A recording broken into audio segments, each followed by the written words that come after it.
Ma'am Elizabeth Zimmerman Duterte, magandang hapon po ma'am. Kamusta po kayo today? Okay, I'm alright. Ma'am, how was your visit? Or should I ask, kamusta po si dating Pangulong Rodrigo Roa Duterte? Si Rodrigo Duterte, okay siya ngayon. I mean, parang, no, happy, something like that. Pero not so happy. Yeah. To si, ma'am, nakabisita po kayo dalawa today ni Sharky. Because I really complained guys inside para, oh, my granddaughter was in the list. Why is it that? Yeah. Was he happy also to see both of you, ma'am, sa visit? Yung ano naman niya, ma'am, meron ba siyang gustong maipahiwatig sa mga Pilipino? This is what he said. That, thank you for all your support for him.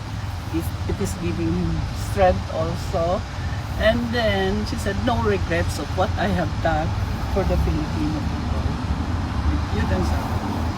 Ma'am, because matagal na kayo hindi nagkita, ma'am, meron ba kayo napag-usapan na he's very particular na napapag-usapan ninyo about perhaps Davao?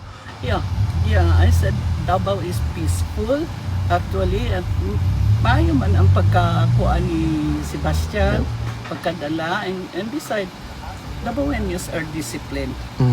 Correct, ma'am. Yeah. How are you enjoying the weather right now, ma'am? Kasi mainit dito sa Netherlands. Mainit Talaga. talaga kung hindi malamig. Mainit! Sobrang Dili pa lang magkagat sa skin mo ba? Totoo, ma'am. Grabe, ma'am, dito. Ma'am, on behalf of the Filipino community all over the world, maraming salamat po, ma'am. We really hope that you will continue to have the strength and courage to see this through. Kasi nandito lang kami sumusuporta sa inyong lahat.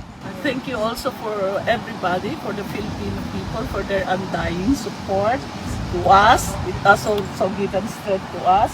We have also been hoping that this will be resolved earlier. Ma'am, mabuhay po kayo until our next na pagkikita. Hopefully, pag naupawi na sa PRRD, ma'am. Magandang araw po sa inyo, ma'am. Thank you. Salamat.